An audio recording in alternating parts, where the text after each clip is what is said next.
الحمد للہ رب العالمین والصلاة والسلام علی سید الانبیاء والمرسلین اما بعد اعوذ باللہ من الشیطان الرجیم بسم اللہ الرحمن الرحیم یا ایہا الذین آمنوا قوا انفسکم واہلیکم نارا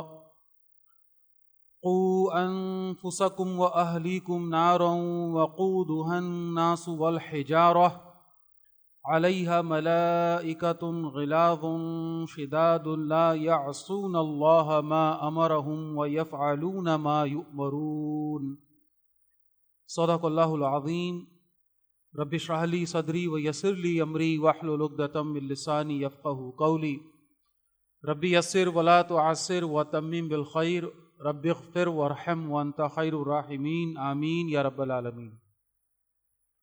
انشاءاللہ جو آج کے لیے موضوع سلیکٹ کیا ہے اس پر میں آتا ہوں۔ ابھی آیت بھی آپ کے سامنے سورہ تحریم کی 6 آیت کی تلاوت کی سعادت بھی حاصل کی ہے۔ البتہ اس سے پہلے جو اس وقت موجودہ صورتحال ہے غزہ کے حوالے سے، اس پر بھی 2-4 منٹ بات کرنا جو ہے وہ اس وقت کے بہرحال تقاضوں میں سے ایک تقاضا ہے۔ ایک مسلمان جو اس وقت واقعتاً بہت زیادہ مضطرب ہے، بے-چین ہے، اور ظلم کی ایک نئی تاریخ جو ہے وہ اب رقم ہو رہی ہے۔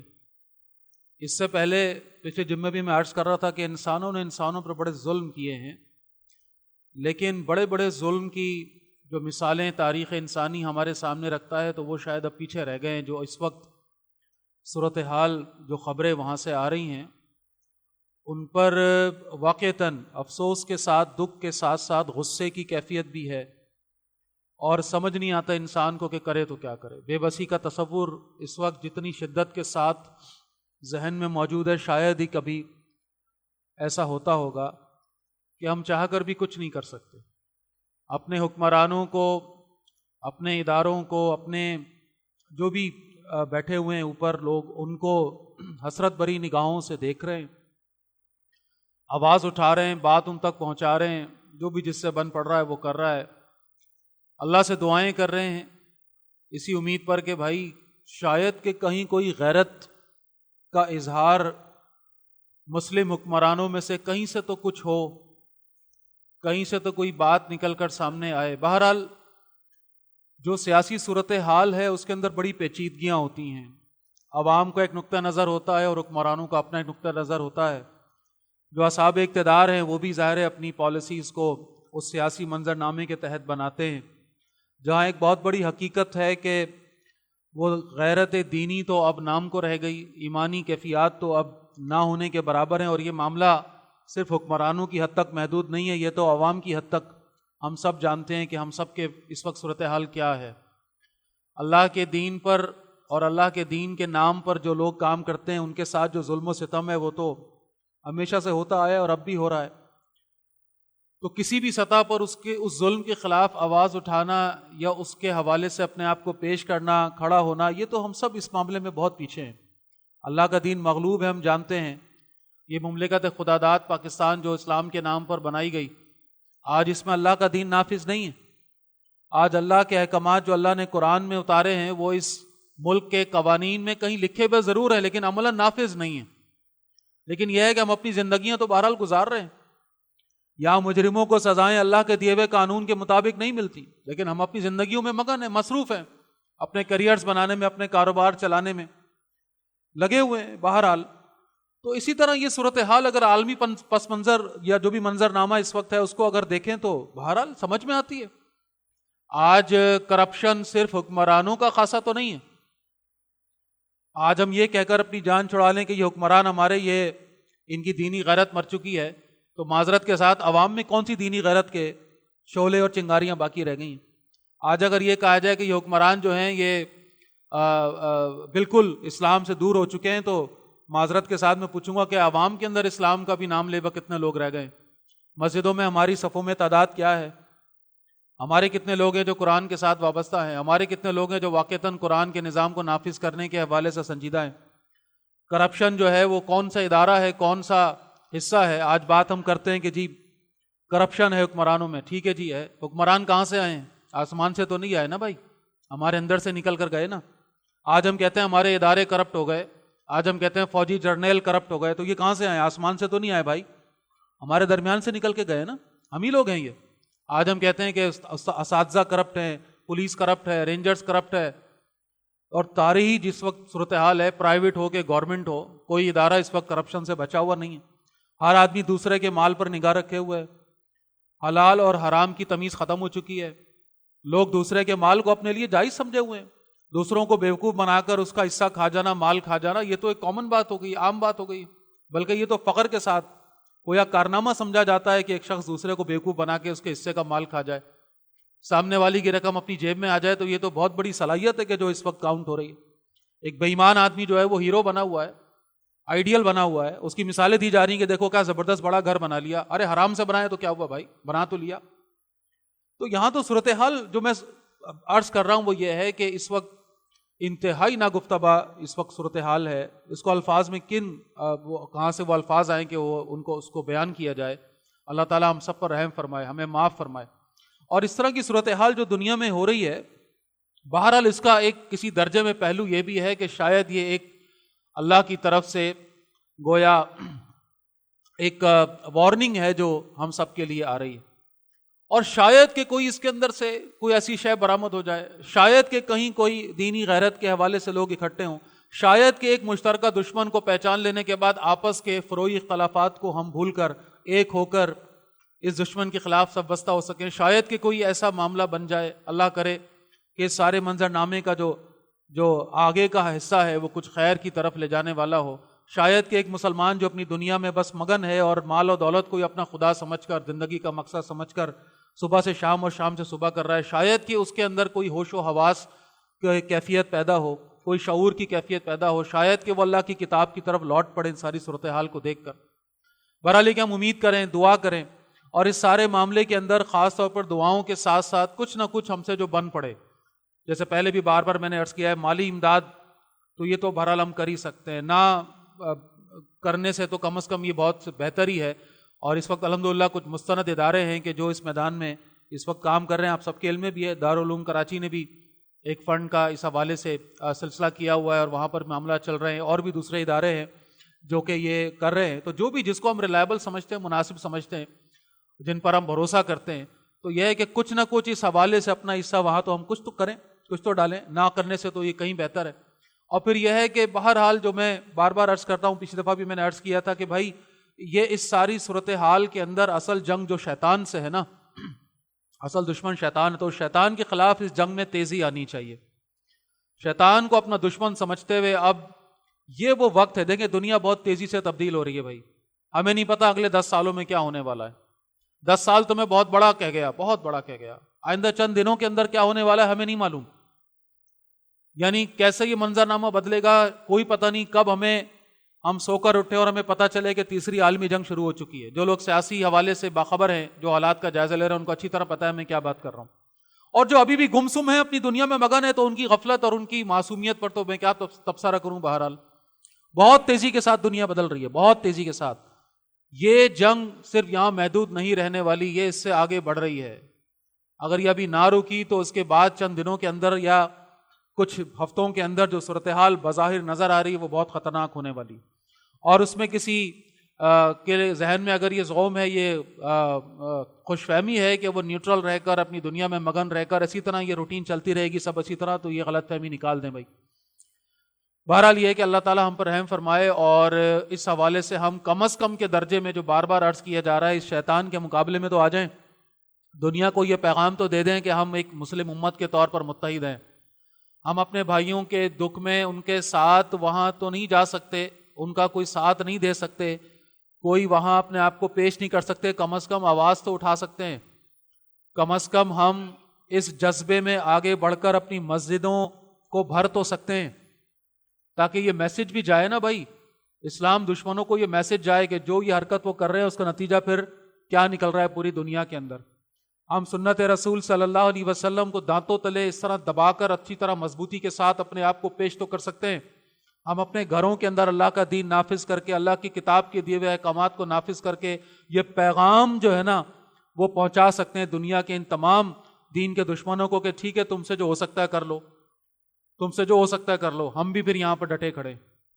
اللہ کرے کہ کہیں کوئی صورتحال بنے، کوئی مسلم حکمران کسی بھی کوئی عرب کنٹری میں سے، کوئی غیر عرب میں سے، اللہ کرے پاکستان کے حکمرانوں کو کوئی شعور آ جائے، کوئی غیرت آ جائے، کاش یہاں کے اداروں کو کوئی شعور آ جائے، کوئی ایسا کم از کم بیان سامنے آئے، کوئی اسٹریٹجی سامنے آئے، کوئی ایسی شے تو کریں، کچھ تو کریں کہ جس کے ذریعے کم از کم یہ جو ظلم ہو رہا ہے اس کو روکا جا سکے۔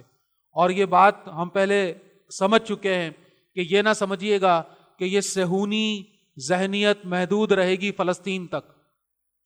یہ غزہ کو جو اپنے تئیں جو سوچے ہوئے ہیں، اللہ تو ان کے منصوبے پورے نہیں ہونے دے گا، لیکن جو بات نظر آتی ہے اور جو ان کے پلاننگز ہیں، یہ غزہ کو ختم کر دینے کے بعد، فلسطین پر قابض ہو جانے کے بعد، وہاں کے مجاہدین کو خدا نہ خواستہ اپنے راستے سے ہٹا دینے کے بعد، ان کا اگلا ٹارگٹ پھر یہ پوری دنیا ہے۔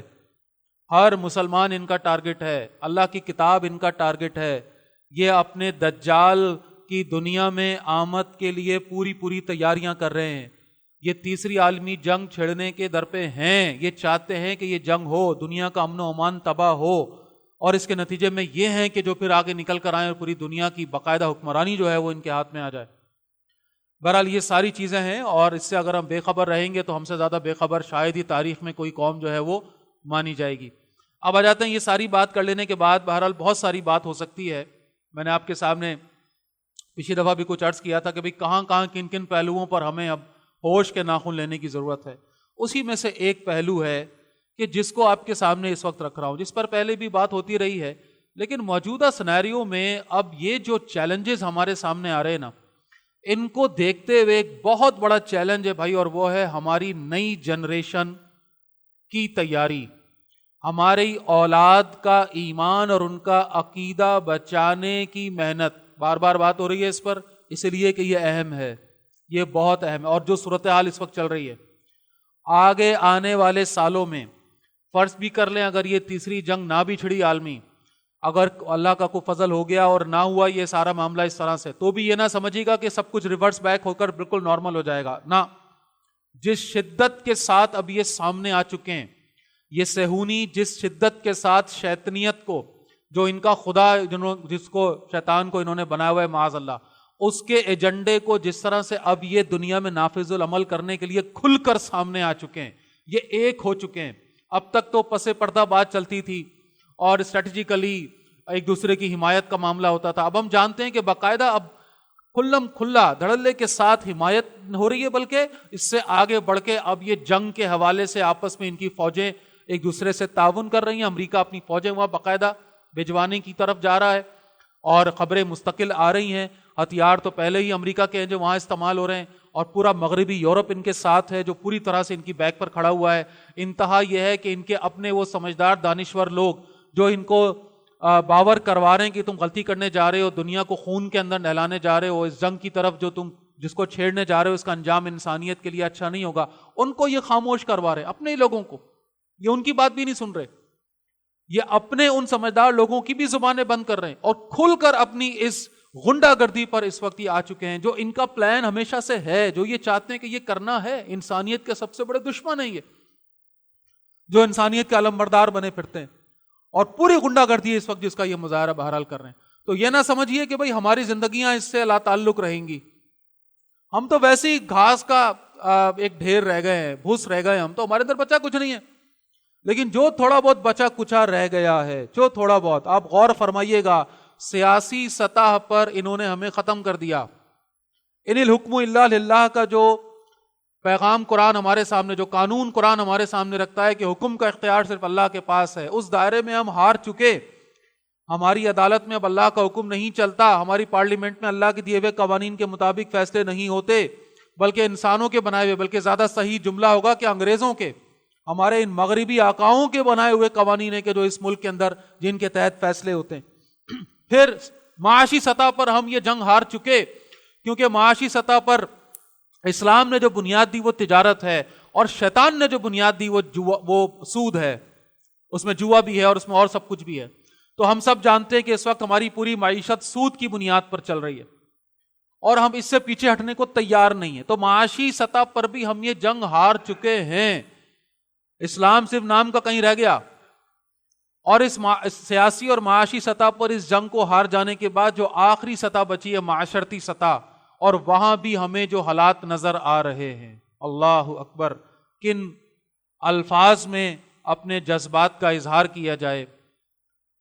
کل کی خبر ہے کہ جامعہ کراچی کے اسٹوڈنٹس نے شب خمار منائی ہے، ایک ہال کے اندر، باقاعدہ گلزار ہجری کے اندر ایک بڑا ہال لیا گیا ہے، وہاں پر جامعہ کراچی کے لڑکے لڑکیوں نے شب خمار کے نام سے ایک جو ہے وہ اس کو یعنی کہ میں کیا وہ قوالی نائٹ کا ٹائٹل لگا ہوا ہے بیوقوف بنانے کے لیے، اصل میں وہ کانسرٹ ہے جو بھی اس کو آپ کہیں، اور وہاں کھلم کھلا بیہودگی کیا کچھ وہاں پہ تماشے، بے پردگی بے حیائی کا وہاں جو ہے وہ اظہار کس انداز میں ہوا اور کیا کچھ ہوا، اس بارے میں تو جو وہی بتائے گا جس نے دیکھا، لیکن ہم اندازہ کر سکتے ہیں ان کیفیات میں، ان حالات میں یہ سب تماشا ہو رہا ہے۔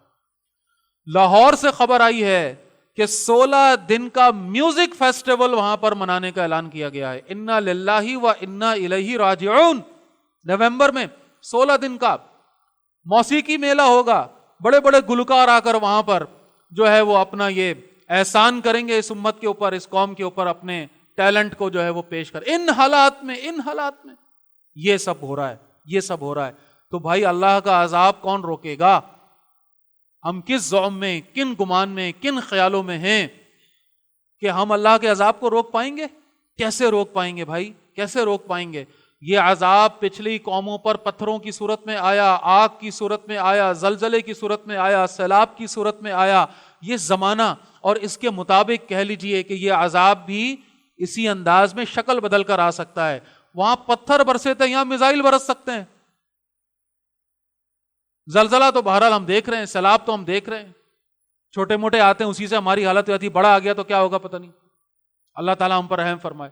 تو اللہ کے غضب کو تو ہم نے پوری طرح دعوت دی ہوئی ہے۔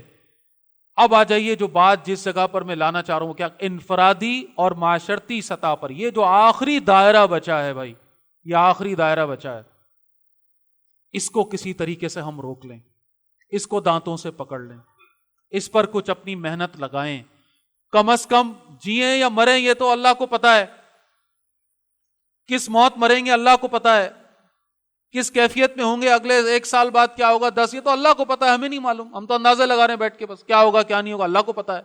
لیکن کم از کم کے درجے میں کل اللہ کے دربار میں حاضری ہو تو ایک میں اور آپ یہ تو بتا سکیں، یا اللہ یہ میری 4 دیواری تھی، یہ میرا گھر تھا، یہاں میں نے اپنا پورا زور لگا دیا تیرے دین کو نافذ کرنے کے لیے، یہاں مجھ سے جو بن پڑی میں نے کر دیا، یہ میری استطاعت میں تھا، یہ میری دسترس میں تھا، یا اللہ یہ کر کے میں آ گیا ہوں۔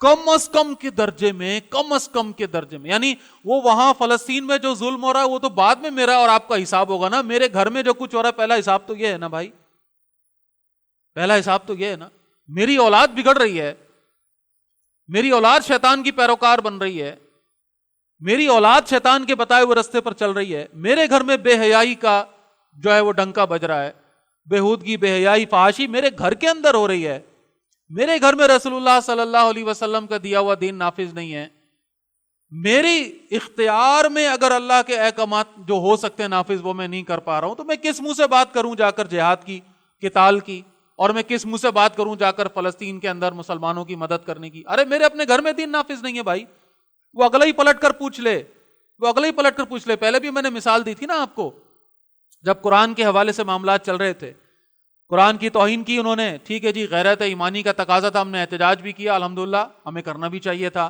لیکن میں صرف بات کو سمجھانے کے لیے عرض اس وقت بھی کیا تھا، پھر کر رہا ہوں کہ وہ احتجاج کرنے والا بدبخت مولون جو کوئی بھی ہے، وہ ہمیں احتجاج کرتا ہوا جب دیکھے کہ ہم نے اس کی اس حرکت پر احتجاج کیا، پلٹ کر ہم سے کہے کس قرآن کی بات کر رہے ہو، کس قرآن کی توہین پر تم احتجاج کرنے نکلے ہو؟ بھائی وہ قرآن جس کو پلٹ کر تم خود نہیں دیکھتے، جو گھر میں تمہارے پڑا رہتا ہے، جس پر گرد جمع ہو جاتی ہے، جو ہفتوں تم اٹھا کر نہیں دیکھتے، جس کے اندر لکھا کیا ہے تمہیں نہیں پتا، اس کی تو صورتوں کی تعداد و نمبر اور اس کے نام تک تمہیں نہیں پتا، اس کی تلاوت کیے ہوئے تمہیں کئی مہینے ہو چکے ہیں، اس قرآن کی تم آ کر بات کر رہے ہو، ذرا سوچے سمجھے کیا جواب دیں گے ہم؟ تو کم از کم میں اپنے گھر میں تو اللہ کا دین نافذ کروں۔ یہ ہے وہ آیت جو ہلا رہی ہے ہمیں، سورہ تحریم آیت نمبر 6، یا ایھا الذین آمنو، اے وہ لوگوں جو ایمان لائے ہو، قوا انفسکم، بچاؤ اپنے آپ کو، واہلیکم، اور اپنے گھر والوں کو نارا آگ سے، جہنم سے۔ یہ پرائمریلی سب سے امپورٹنٹ ٹارگٹ جو اللہ کی طرف سے مجھے اور آپ کو دیا گیا ہے، وہ سب سے پہلا ٹارگٹ یہ، اپنے آپ کو اور اپنے گھر والوں کو جہنم کی آگ سے بچاؤ۔ اور وہ جہنم کی آگ جو بدترین، اللہم اجرنا من النار، اللہ تعالیٰ ہم سب کو جہنم سے کوسوں دور فرما دے۔ اس جہنم کی آگ کی جو کیفیات قرآن اور حدیث میں بیان ہوئی ہیں، وہ اللہ کی بھڑکائی ہوئی آگ ہے جو سوئی کے ناکے کے برابر بھی اس پوری دنیا کو بھسم کر دینے کے لیے کافی ہے۔ اس آگ کے اندر جلنا ایک لمحے کے لیے بھی اس سے زیادہ بدترین اور خطرناک تصور نہیں ہو سکتا۔ کہاں کہ اگر ہمیشہ اس آگ میں جلنا پڑ جائے معاذ اللہ، تو بچاؤ اپنے آپ کو بھی اور اپنے گھر والوں کو بھی اس آگ سے۔ پھر اس کی کیفیت آگے بیان ہو رہی ہے، اس جہنم کی کیفیت، وقودها الناس والحجارہ، جس کا ایندھن انسان اور پتھر ہیں۔ انسان اس کا ایندھن ہے، پتھر اس کا ایندھن ہے۔ ایندھن کیا ہوتا ہے بھائی؟ جو آگ کو مزید بھڑکاتا ہے۔ ایک آگ جل رہی ہے، آپ اس میں ایندھن ڈالیے، پیٹرول ڈالیے، اس میں کیا ہوگا بھائی؟ بجھے گی وہ آگ، مزید بڑھے گی۔ آپ اس میں لکڑی کوئلہ ڈالیں، وہ آگ مزید مضبوط ہو کر ابھر کر آئے گی۔ تو انسان اس آگ کا ایندھن، مطلب کیا بنا کہ زوم میں نہ رہنا کہ جب کروڑوں اربوں کی تعداد میں یہ انسان اس میں ڈالے جا رہے ہوں گے تو وہ آگ دب جائے گی، وہ ماند پڑ جائے گی، کم پڑ جائے گی، نہ۔ اس وقت تو یہ انسان کوئلے کا کام، لکڑی کا یا ایندھن کا یا جو بھی مثال لے لیں اپنے ذہن، ایندھن کا کام دے رہا ہوگا۔ انسان ڈلے گا تو مزید بھڑکے گی، جتنے انسان ڈلیں گے اتنا مزید بھڑکے گی۔ اور پتھر کیوں؟ کیونکہ خاص تو اس میں بات آ گئی ہے کہ یہ پتھروں کو کیونکہ بت بنا کر پوجتے تھے، تو ان کے جھوٹے خداؤں کو، جن کو یہ بتوں کو یہ سمجھتے ہیں، اور اس کی جو مانوی انداز میں سمجھ لیجئے کہ دنیا کی آگ، کیونکہ جب انسان کہتا ہے نا آگ آگ، تو اس کے ذہن میں کیا آتا ہے؟ یہ انسان کی ایک فطرت ہے۔ جب بھی کوئی لفظ، کوئی بات اس کے سامنے کی جائے گی تو وہ اپنے دماغ میں ایک تصور لے کر آتا ہے۔ جیسے میں نے آپ سے کہا پانی، تو فوراً ہم سب کے ذہنوں میں کیا آ گیا؟ پانی آ گیا، پانی کی شکل، تصویر آ گئی۔ میں نے آپ سے کہا گلاس، تو ہم سب کے ذہنوں میں کیا آ گیا؟ فوراً ایک گلاس آ گیا۔ کوئی بھی نام لیں گے اور ذہن میں ہمارے آ جائے گا، ہاں ٹھیک ہے جی۔ تو جب ہم نے کہا آگ، تو کہیں نہ کہیں ذہن میں ایک تصویر بنی، آگ کی تصویر بنی کہ یہ آگ ہے۔ تو بھائی یہ آگ جو دنیا کی آگ ہے، اس کا اس آگ سے کوئی موازنہ نہیں ہے۔ There is no comparison۔ وہ اللہ کی بھڑکائی ہوئی آگ کا دنیا کی آگ سے کیا لینا دینا بھائی؟ اس آگ کے اوپر جب مٹی اور پتھر ڈالے جائیں تو یہ آگ بجھ جاتی ہے۔ جہنم کی آگ میں اگر یہ پتھر، بات کو سمجھیے، یعنی جس شے سے تم اس آگ کو بجھا لیتے ہو، اس آگ میں جب یہی چیز ڈالو گے تو وہ مزید بھڑک جائے گی، کیونکہ یہ ایندھن ہوگا۔ یہ پتھر بھی کیا ہوں گے؟ اس آگ کا ایندھن ہوگا۔ لہٰذا یہ پتھر انسان جب ڈلیں گے اس میں تو یہ آگ مزید بھڑکے گی، مزید بھڑکے گی۔ اللہ تعالیٰ ہمیں اس سے محفوظ فرمائے۔ پھر اس کی مزید شدت اس آیت میں آ رہی ہے۔ بڑے عجیب مقام ہے یہ قرآن کا، بڑا عجیب، اس سینس میں کہ شدت آپ محسوس کیجئے۔ بات یہیں تک کافی تھی کہ جہنم ہے، پھر بات آئی کہ اس کا ایندھن انسان اور پتھر ہیں، پھر مزید بات آ رہی ہے، وہ کیا؟ علیہا ملائکۃ غلاظ شداد لا یعصون اللہ ما امرہم، فرشتے مقرر ہیں اس کے اوپر، تند خو، سخت مزاج۔ فرشتوں کی خصوصیات آ رہی ہیں، کون؟ جو جہنم کے اوپر اللہ کی طرف سے مقرر ہیں۔ تو فرشتے کا تصور ہمارے ذہن میں کیا آتا ہے؟ ایک سافٹ سا تصور آتا ہے نا۔ ایک انسان بڑا اچھا ہو تو کہتے ہیں بڑا فرشتہ صفت انسان ہے بھائی، بڑا نرم دل ہے، بڑا پیارا ہے۔ تو فرشتے کا ایک تصور اپنی جگہ ہے، بالکل ہے، یہ اللہ کے فرشتے اپنی جگہ، لیکن یہ فرشتے کون سے ہیں جو جہنم پر مقرر ہیں؟ یہ وہ والے نہیں ہیں، یہ تند خو ہیں، سخت مزاج ہیں۔ اور اگلی بات آ رہی ہے، یہ اللہ کے حکم کی نافرمانی نہیں کرتے اللہ۔ اور پھر یہاں تک بات بھی رہ جاتی تو چلو ٹھیک ہے، لا یعصون اللہ ما امرہم، یہ نافرمانی نہیں کرتے جو اللہ ان کو حکم دے۔ مزید اس بات کو مزید اس کو انڈورس کیا جا رہا ہے وَيَفْعَلُونَ مَا يُؤْمَرُونَ، اور کرتے وہی ہیں جو ان کو حکم دیا جائے، جو حکم ملتا ہے اسے بجا لاتے ہیں۔ بات مکمل تھی حالانکہ، لیکن دوبارہ ریپیٹ کی گئی تاکہ کسی قسم کا کوئی شائبہ نہ رہ جائے، کوئی گمان نہ رہ جائے۔ اب بات کیا ہو رہی ہے اس کو سمجھیے۔ اولاد ہے، گھر والے ہیں، اور یہ گھر والے جو ہوتے ہیں جس میں ظاہر خواتین ہیں، بچے ہیں، ان کے حوالے سے ذہن میں ایک سافٹ کارنر ہے، ایک نرم سا ایک ٹکڑا ہے جسم میں، ایک ذہن میں کہیں کہ ان کے حوالے سے ہم سمجھتے ہیں کہ وہ ذہن میں آتا ہے کہ بھئی ٹھیک ہے، ایک رعایت ہو ان کے ساتھ کوئی آسانی کا معاملہ ہو۔ ہمارے معاشروں میں ہم جانتے ہیں، میں مثال سے بات سمجھا رہا ہوں کہ ہم یہاں باہر نکلیں، دو آدمی آپس میں لڑ رہے ہوں تو ٹھیک ہے وہ لڑ رہے ہیں بھائی، لڑتے رہیں، لیکن ہم دیکھیں کہ ایک آدمی ایک عورت سے لڑ رہا ہے تو فوراً ہمدردی کس طرف جائے گی؟ اس خاتون کی طرف جائے گی، بغیر یہ جانے کہ غلطی کس کی ہے کس کی نہیں۔ لیکن کم از کم ہم یہ ایکسپیکٹ نہیں کریں گے کہ ایک مرد ایک عورت کے ساتھ باہر اس طرح لڑ رہا ہو تو فوراً ہم اس مرد کو ٹوکیں گے، بھائی خدا کا خوف کر کیا کر رہا ہے؟ یا ایک بڑا آدمی ایک بچے کے ساتھ لڑ رہا ہو تو اگین ہماری ہمدردی کس کے ساتھ جائے گی؟ اس بچے کی طرف جائے گی کہ بھائی یہ کیا کر رہے ہو۔ تو ان خواتین اور بچے گھر والے ہیں نا، تصور جو ذہن میں لائیے، ان کے حوالے سے ہمارے ذہن میں رعایت کا تصور آتا ہے نا، اس کی نفی کی جا رہی ہے۔ جب ان فرشتوں کو حکم ہوگا کہ ان کو اٹھا کر جہنم میں اوندھے منہ ڈال دو تو یہ رعایت نہیں کریں گے۔ اللہ نے ان کو حکم دے دیا، اب یہ نہیں کہ یہ اس کو چھوڑ دیں گے، کوئی رعایت کر دیں گے۔ وہاں کو بندہ بولے گا جی یہ بچے میرے خیال کر لیں تھوڑا ہلکا، نہ، کوئی رعایت نہیں ہوگی۔ اللہ کا حکم ہوگا اور اس پر عمل ہوگا، بس۔ اب یہ ہے وہ ٹارگٹ، اپنے آپ کو اور اپنے گھر والوں کو جہنم کی آگ سے بچانا ہے۔ یہ لائبلٹی ہے بھائی، یہ اولاد، یہ نعمت ہے۔ دنیا کے ڈیفینیشن ہم کرتے نعمت ہے، بالکل ہے، لیکن سمجھ لیجئے نعمت، دنیا کے اندر جو نعمت ہوتی ہے وہ آخرت کے حوالے سے ذمہ داری ہے، وہ لائبلٹی ہے۔ آج جس دولت کو دیکھ کر ہم خوش ہو رہے ہیں اس کا حساب ہمیں وہاں دینا ہے۔ وہاں تو وہ بچے گا جس کے پاس دولت نہیں تھی، کیونکہ اس کو حساب نہیں، اور جتنی جس کے پاس کم ہے اتنا کم حساب، جس کے پاس جتنی زیادہ ہے اس کا اتنا زیادہ حساب ہے۔ اگین یہی بات آ جائیے کس کے لیے؟ اولاد کے لیے۔ اولاد آج ہمیں کتنی خوشی ہوتی ہے دیکھ کر، الحمدللہ، ہونی بھی چاہیے، اللہ کی نعمت ہے، بہت بڑی نعمت ہے، لیکن سمجھ لیجیے آخرت کے حوالے سے یہ لائبلٹی ہے، یہ ذمہ داری ہے، اس کا حساب ہوگا۔ اللہ پوچھے گا میں نے تجھے دی تھی یہ اولاد، یہ بیٹا، یہ بیٹی، کیا کیا تو نے؟ یہ بالکل بلینک، وہ جس کو کمپیوٹر والے کہتے ہیں نا ہارڈ ڈسک، بالکل فارمیٹڈ، کوئی کچھ نہیں، فائل اس کے اوپر ہے ابھی تک، تمہارے حوالے کر دی۔ تم نے اس پر سافٹ ویئر انسٹال کیا نا، جو بھی کیا، تم نے اس پر فائلیں سیو کی نا، جو بھی کی، کیا بنایا تم نے ان کو، کیا دیا تم نے ان کو؟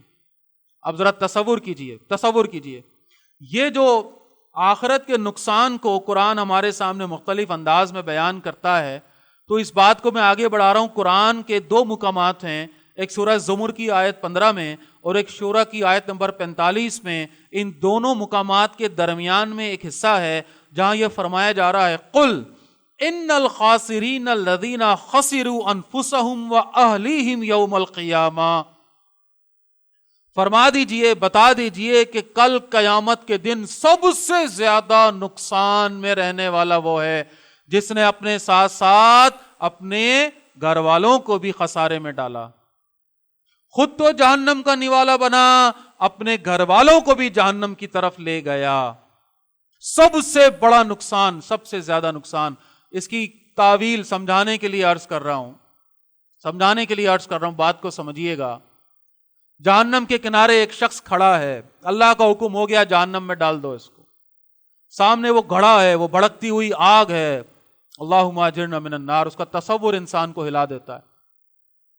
وہ بھڑکتی ہوئی اس آگ کے جس کے شعلے جو وہ بڑے بڑے اونٹوں کے برابر ہیں، جن کی چنگاریاں، اس کے سامنے وہ شخص کھڑا ہے، اور اب بس کسی بھی پل میں جو ہے وہ اس کو اس اوندھے منہ اس آگ میں ڈال دیا جائے گا۔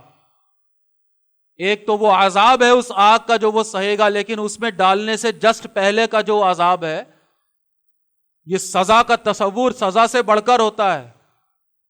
ایک شخص کو نظر آ رہا ہے میں آگ میں گر رہا ہوں، تو اس وقت جو اس کی تکلیف ہے وہ گرتے وقت کی تکلیف سے زیادہ ہوتی ہے۔ ابھی وہ اس کیفیت میں ہے، وہ دیکھ رہا ہے، وہ پچھتاوا، وہ حسرت، وہ یاس کا عالم ہے، وہ کیا کیفیت ہے. اور ایسے میں یہ شخص ادھر پلٹے اور دیکھے کہ اس کے ادھر یہ دائیں طرف اس کی بیوی کھڑی ہوئی ہے اس کے ساتھ, ادھر دیکھے تو یہ بڑا بیٹا کھڑا ہے, یہ بیٹی کھڑی ہے, یہ چھوٹا والا کھڑا ہے, سب ایسے کھڑے ہیں ساتھ. اور یہ تو دیکھ رہا ہے اس آگ کو, اور یہ جو کھڑے ہوئے یہ دیکھ رہے ہیں اس کو شکایت بھری نظروں سے, شکوے کے ساتھ, غصے کے ساتھ. اے ہمارے باپ, تو تھا جس کی اعمال کی سزا ہم بھگت رہے ہیں. وہ اولاد بولے گی اگر کہ تو چاہتا تو مجھے اللہ کی معرفت دے سکتا تھا, تو مجھے انگلی پکڑ کے دنیا جہان کے بازاروں میں لے کر گیا, مسجد لے کر نہیں گیا. تو نے دنیا جہان کے علوم پڑھانے کے لیے مجھے ٹیوٹرز لا کر گھر میں میرے سامنے بٹھا دیے, لیکن تو نے دین پڑھانے والے کے ساتھ میرا کوئی تعارف نہیں کروایا. تو نے مجھے اللہ کی معرفت نہیں دی, تو نے مجھے قرآن کے ساتھ نہیں جوڑا. تو ہے اس سارے معاملے میں قصوروار, تیرا قصور ہے یہ. تو ہے مجرم اس بات کا کہ آج میں اور ہمارے یہ سارے لوگ یہاں کھڑے ہیں اس جہنم کے کنارے. کیا عالم ہوگا, کیا اس سے بڑی کوئی عذاب کی کوئی کیفیت ہم تصور کر سکتے ہیں؟ یہی تو بات قرآن کہہ رہا ہے. سب سے بڑے نقصان میں رہنے والے یہ, خود تو گئے اور اپنے ساتھ اپنے بچوں کو, اپنے گھر والوں کو بھی لے جا کر جہنم میں, کیونکہ ان کو بھی اپنی زندگی کی مستیاں اور مزے پیارے تھے. انہوں نے کمپرومائز نہیں کیا, خود بھی اس دنیا کے اندر صرف مال مال مال کی تسبیح کرتے رہے اور اولاد کو بھی یہی تسبیح سکھائی. ایک کو ڈاکٹر بنا دیا, ایک کو انجینئر بنا دیا, ایک کو بڑا بزنس مین بنا دیا, ایک کو وہاں سیٹ کر دیا, ایک کو وہاں سیٹ کر دیا. فخر سے بتایا جی میری اولادیں ایسے سیٹ ہیں, ایسے اسٹیبل. ٹھیک ہے جی, ماشاءاللہ, بہت خوشی ہوئی. دین, نماز, قرآن, اللہ کے رسول صلی اللہ علیہ وسلم تو زیرو. ان سارے معاملات میں زیرو. کیا فائدہ پھر؟ فائدہ تو چھوڑیے, نقصان اس وقت ہے جو ہم سمجھنے کی کوشش کر رہے ہیں. یہ گھر والوں کا معاملہ بھائی بڑا خاص ہے, بڑا خاص ہے. اور اس دور کے چیلنجز پچھلے جتنے اٹھا کر دیکھ لیجئے انسانی تاریخ, اس سے بڑھ کر ہیں. آج میری اور آپ کی اولاد پر نقب لگانے کے لیے, ان کو گمراہ کرنے کے لیے, ان کو بھٹکانے کے لیے جتنے ٹولز, جتنے ہتھیار, جتنے ذرائع اس باطل نظام کے پاس ہیں, آج سے پہلے کبھی نہ تھے, کبھی نہ تھے. اور ہم نے اس پر ظلم کیا کیا ہے, اپنے بچوں کے ہاتھوں میں موبائل اور انٹرنیٹ پکڑا دیا. ہم نے اپنی بچیوں کے کمرے میں انٹرنیٹ, کمپیوٹر فراہم کر کے اس کو کھلی چھوٹ دی کہ وہ جو چاہے اس میں دیکھے, اور ہم یہ سمجھ رہے ہیں کہ وہ اللہ کی ولی ہے اور فرشتے اس کے ارد گرد کھڑے ہوئے ہیں جو اس کا ہاتھ پکڑ لیں گے اس وقت جب وہ بہکے گی. انا للہ و انا الیہ راجعون. کس زوم میں ہیں, کس خمار میں ہیں, کس مستی میں ہیں, کس خوش فہمی میں ہیں ہم بھائی؟ یہاں 45 سال کے آدمی کو اپنا دین بچانا مشکل بنا ہوا ہے. 50 سال کا آدمی اس وقت باولا ہوا ہے اس رنگینی کو دیکھ کر, اور ہم کہہ رہے ہیں کہ ایک 15 سال کا بچہ یا بچی اپنے آپ کو بچا کر لے جائے گا. کیا سوچا ہے ہم نے بھائی, کس گمان میں ہم؟ اور اس ماڈرن دنیا نے ہمیں جو مینٹالٹی دی ہے, جو تصور دیا ہے زندگی کا, معذرت کے ساتھ جو حیوانی تصور ہے, جہاں پر سب کچھ اچھا ہے کہ گانے ترانے گائے جا رہے ہیں, جہاں یہ سمجھایا جا رہا ہے کہ بس ٹھیک ہے میاں ایک اولاد کے ساتھ انڈرسٹینڈنگ رکھو, ایک دوستی رکھو, ابے تبے کا ماحول رکھو, ابے یار کا ماحول رکھو, سب کچھ ٹھیک ہو جائے گا, سب کچھ ٹھیک ہو جائے گا. یہ اولاد بس آپ کے ساتھ دوست بن گئی, اب اس کے بعد سب ٹھیک ہے.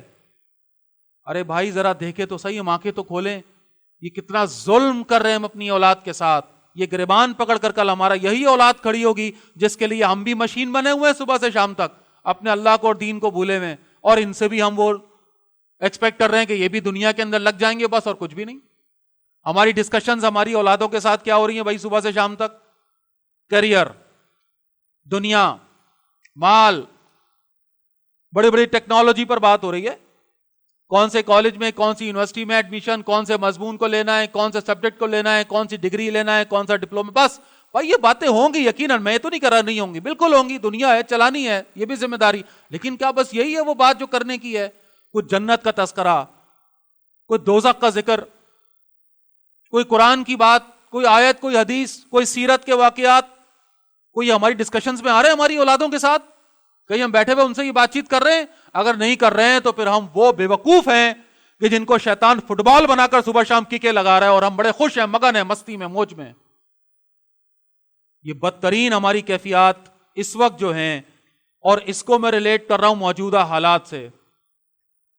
بار بار عرض کر رہا ہوں، میں اور آپ سے میری مراد ہے یہ جنریشن جس وقت خاص طور پر میں اس وقت مخاطب ہوں خاص طور پر یہ 45-50 سال والے، یہ نکل گئے کسی نہ کسی انداز میں اپنا ایمان بچا کر.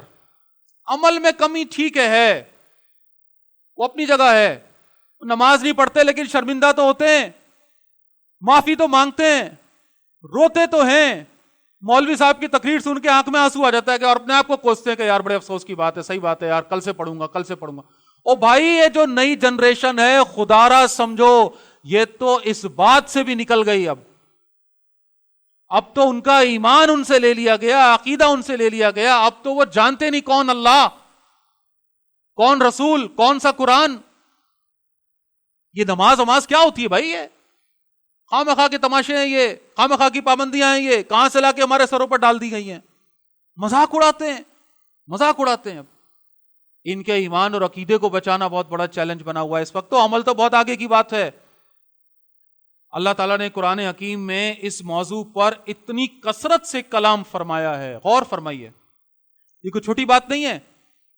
یہ گھر والے، ان کے ساتھ میرا اور آپ کا معاملہ یہ اگر اتنا غیر اہم ہوتا تو کیا قرآن اتنا زیادہ شدت سے یہ سارے معاملات کو، میں نے ابھی آپ کے سامنے 2-3 آیات کے ریفرنس رکھے ہیں اور آگے آ جائیے.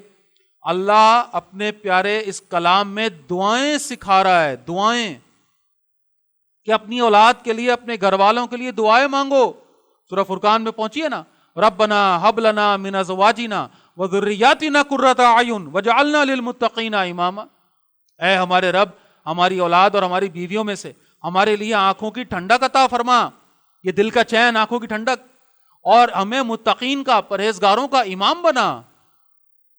ذرا انبیاء کا وہ لیول دیکھیے، کہاں وہ اللہ کے پیارے چنے ہوئے منتخب شدہ لوگ، کہاں ان کی وہ یعنی دانش مندی کا معاملہ، ان کی واعظ، ان کا نصیحت اور وہ سب کچھ. ہم سب جانتے ہیں کہ ایک نبی وہ خاص ہوتا ہے نا، اس کے واعظ، اس کی نصیحت، اس کے الفاظ، اس کا علم، اس کا تو کوئی مقابلہ کر ہی نہیں سکتا.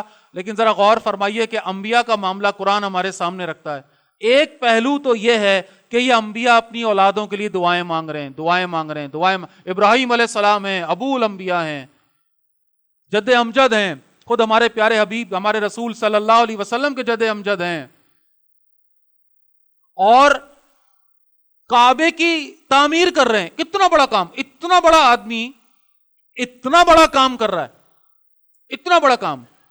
اور عاجزی کے ساتھ جہاں وہ کہہ رہے ہیں ربنا تقبل منا، کہ اللہ ہم سے قبول فرما لے، وہیں عاجزی کے ساتھ اور جو دعائیں وہاں پر ہیں جو ہم نماز میں بھی پڑھتے ہیں، رب اجعلنی مقیم الصلاۃ ومن ذریتی. اپنے ساتھ اپنی اولاد کے لیے دعا، والدین کے لیے دعا، گھر والوں کے لیے دعا. اللہ پاک وعدہ فرما رہے ہیں کہ تمہیں ہم امامت دیں گے، تمہیں ہم سرداری دیں گے، تمہیں اعزاز دیں گے. پلٹ کر کہہ رہے ہیں یا اللہ میری اولاد، اس کا کیا ہوگا؟ رسول اللہ کی مثال لے لیجیے صلی اللہ علیہ وسلم. اولاد میرے اہل بیت، دعائیں ہو رہی ہیں، اہتمام ہو رہا ہے، ان کی تربیت ہو رہی ہے. اپنی لخت جگر سے کہہ رہے ہیں، جو جنت کی خواتین کی سردار ہیں ان سے کہہ رہے ہیں، اے فاطمہ اپنے تئیں خدا سے کل قیامت کے دن اپنے آپ کو اللہ کے عذاب سے بچانے کی تیاری کر لو، اور جان لو کہ میں تمہارے کسی کام اس دن نہیں آ سکتا. اپنی لخت جگر سے فرما رہے ہیں، ایسے تربیت فرما رہے ہیں ان کی. ایسے ایک پہلو یہ کہ انبیاء کتنے کانشیس ہیں اپنی اولاد کے حوالے سے. اور دوسرا پہلو کیا ہے؟ دوسرا پہلو یہ ہے کہ یہاں پر ہم دیکھتے ہیں کہ انبیاء کی مثالیں ہیں جن کی اولادیں جہنم میں گئیں. حضرت نوح علیہ السلام کا بیٹا ایمان نہیں لایا، نہ بیوی نہ بیٹا. حضرت لوط علیہ السلام کی بیوی ایمان نہیں لائی. قرآن مثال دے رہا ہے. تو یہاں اس بات کو بھی نوٹ کرنے کی ضرورت ہے کہ میں اور آپ کوشش کے مکلف ہیں، نتیجے کے مکلف نہیں ہیں. کیا انہوں نے کوشش نہیں کی ہوگی؟ بالکل کی ہوگی. نتیجہ نہیں نکلا دنیا کے اعتبار سے، نہ نکلے. کوشش مجھے اور آپ کو کرنی ہے، محنت اپنی پوری کرنی ہے. اس محنت کا سوال کل اللہ کے ہونا ہے.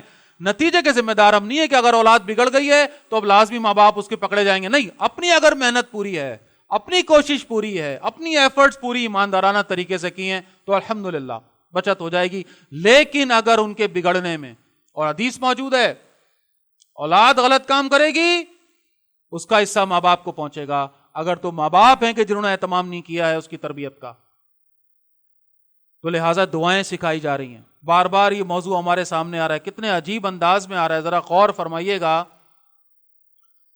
سورہ تغابن میں اللہ پاک فرما رہے ہیں یا ایھا الذین آمنوا ان من ازواجکم و اولادکم عدوا لکم. اے ایمان والو، تمہاری بیویوں اور تمہاری اولاد میں سے تمہارے دشمن ہیں.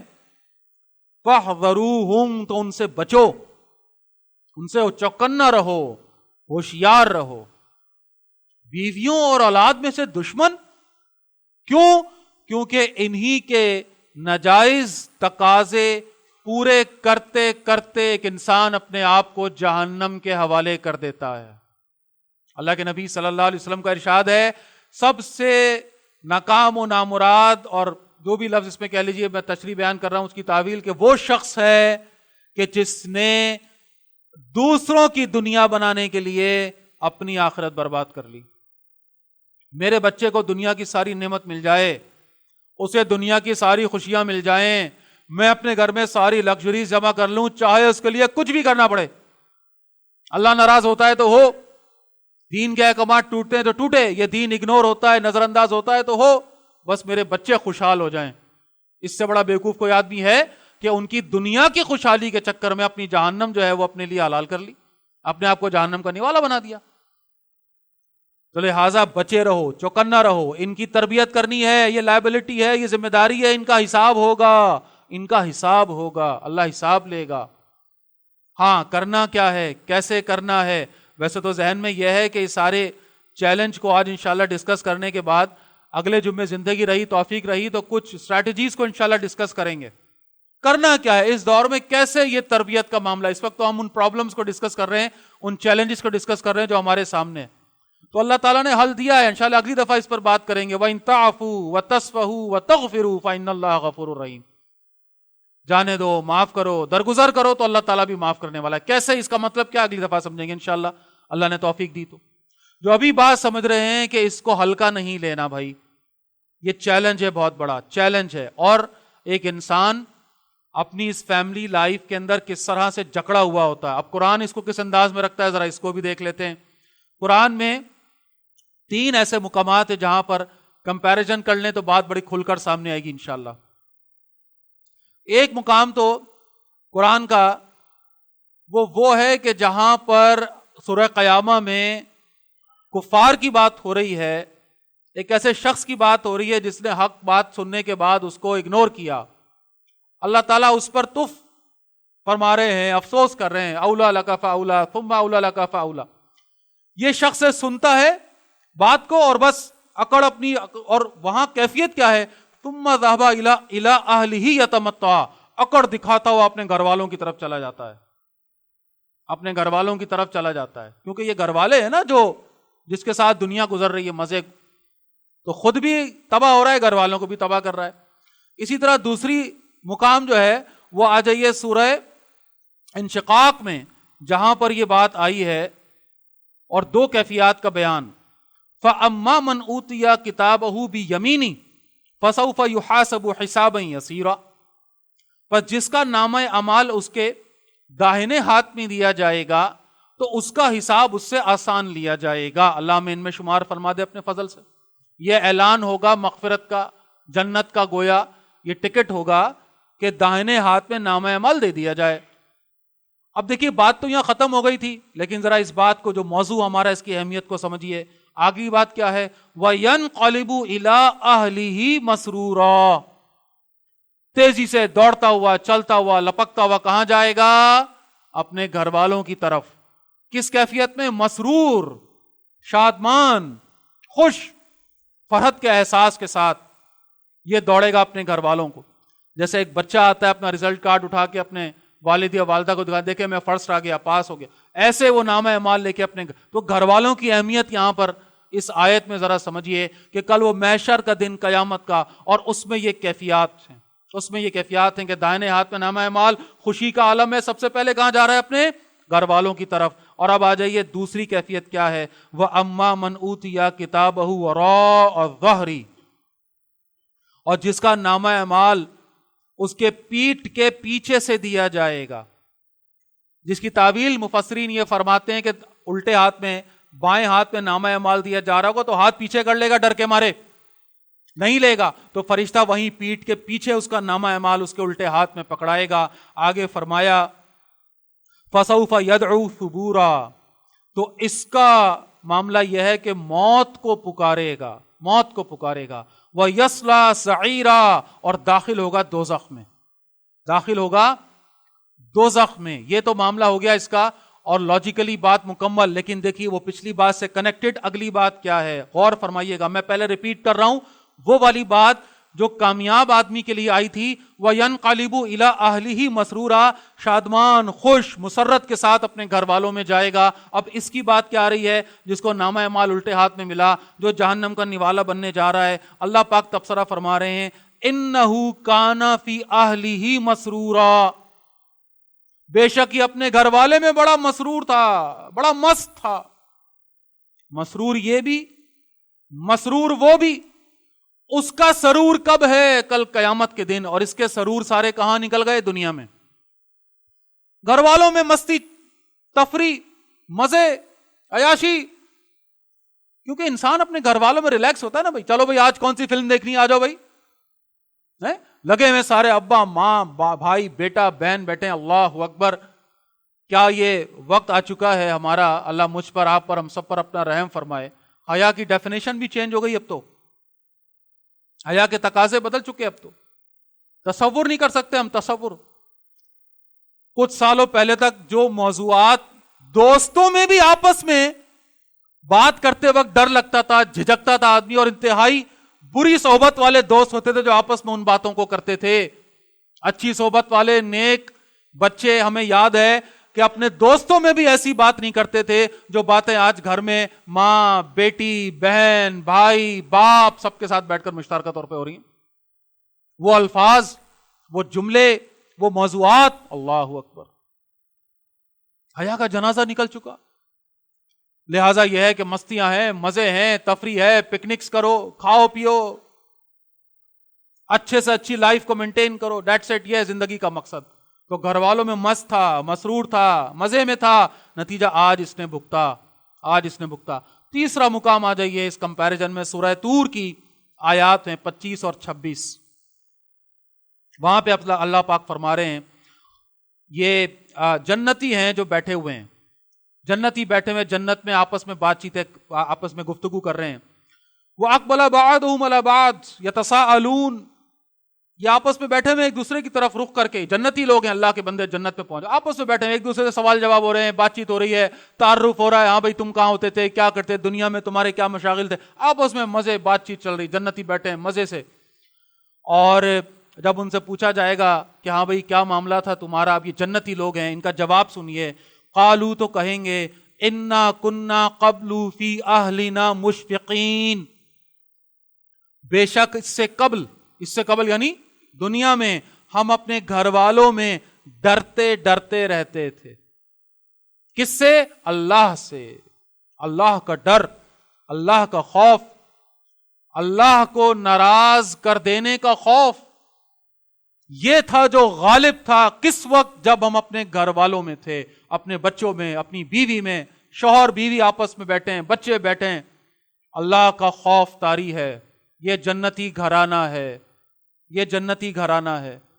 ان کی بات چیت، ان کا اٹھنا بیٹھنا، ان کے موضوعات، ان کی صبح شام کی روٹین، یہ اس خوف اس ڈر کے تابع ہے جو اللہ نے ان کے لیے طے کیا اس دنیا کے اندر. یہ مزے مستیاں نہیں ہیں, یہ جکڑے ہوئے ہیں, شریعت کے پابند ہیں, ان کے گھر میں سب کچھ الاؤڈ نہیں ہے, ہر چیز کی اجازت نہیں ہے, کیونکہ ہر چیز کی اجازت اللہ نے نہیں دی. یہی تو شریعت کا دوسرا نام ہے, پابندی.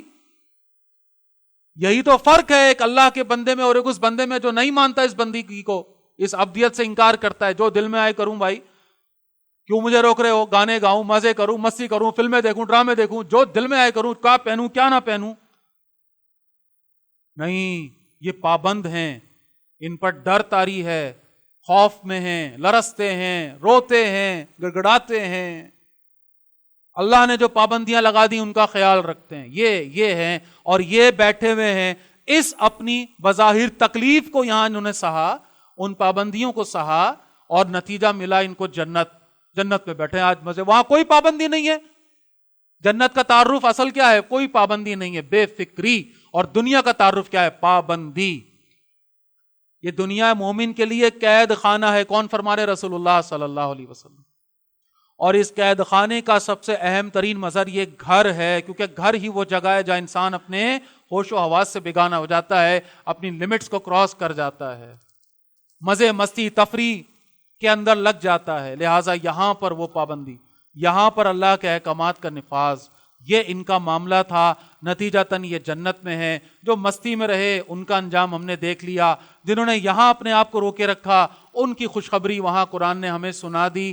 اور اس پر مزید اللہ پاک اسی سورہ طور میں ایک اور عجیب انداز اختیار فرماتے ہیں. فرمایا وہ لوگ جو ایمان لائے اور ان کی اولاد بھی ان کے پیچھے پیچھے چلی, کل جنت میں ہم ان کی اولاد کو ان تک پہنچا دیں گے.